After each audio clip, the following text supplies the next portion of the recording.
A storm that rose from the desert and in the blink of an eye swallowed the entire world.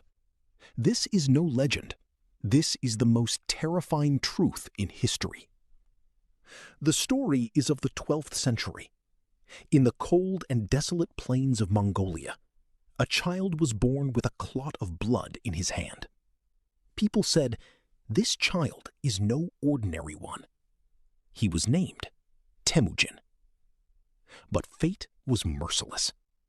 When Temujin was only 9 years old, his father was poisoned and killed by a rival tribe. The tribe abandoned this orphan child, leaving him completely alone. No home, no support, no army.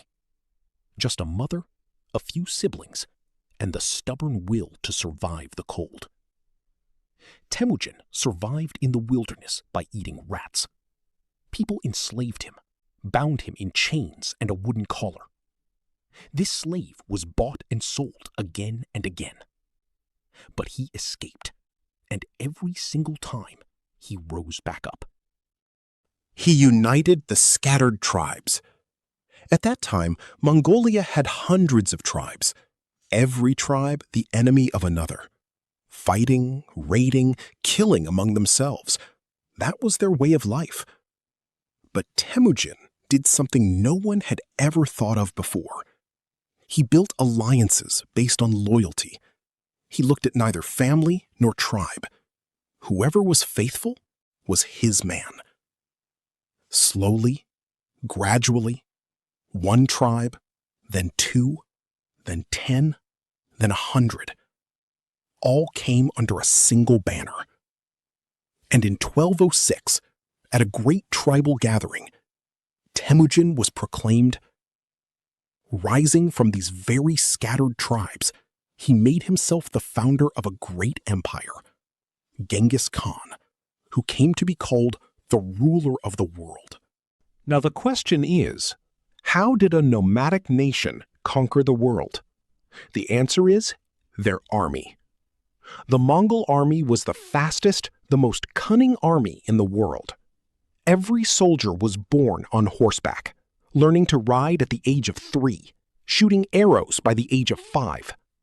They could travel up to 150 kilometers in a single day. When the enemy thought they were far away, the Mongols were already standing right in front of them. Their greatest trick was the false retreat.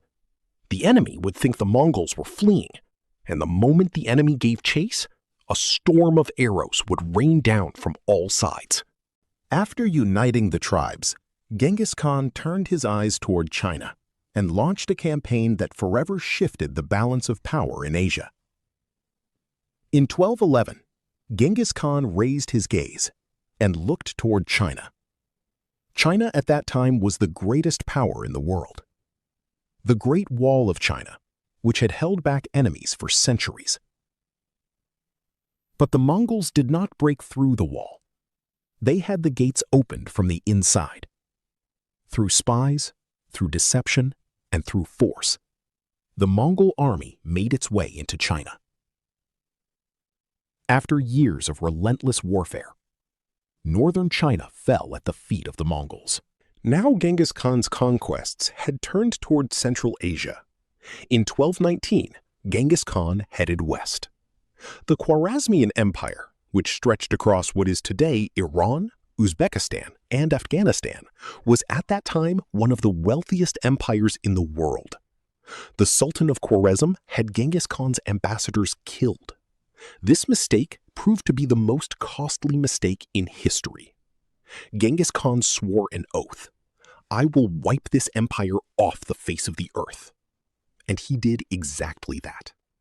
Samarkand, which was the center of knowledge and trade, was reduced to a heap of ashes. Bukhara, Merv, Nishapur, every city destroyed, every library burned, every soul displaced. It is said that the waters of the Amu Darya ran red with blood. In 1227, Genghis Khan passed away, but his conquests did not stop. His sons and grandsons spread the Mongol Empire across Russia, Poland, Korea, Iran, and Iraq, in every direction. Genghis Khan's grandson, Hulagu Khan, destroyed Baghdad in 1258. That city of knowledge, which had been the center of the world for centuries, was wiped out in a single week. It is said that the waters of the river Tigris ran black with the ink of books. The Mongol Empire became the greatest land empire in history, stretching across 12 million square miles. But here is the part that no one tells you. Genghis Khan did bring destruction, but he also granted religious freedom.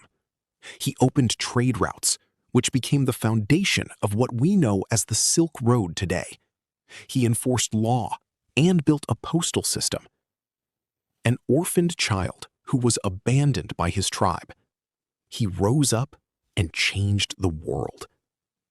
And if you had been standing in the path of that Mongol storm, when the thundering of hooves was closing in from every direction, would you have fought? Would you have fled? Or would you have fallen to your knees and begged for mercy? The greatest lesson of history is this: power does not come from the sword alone. It comes from the mind.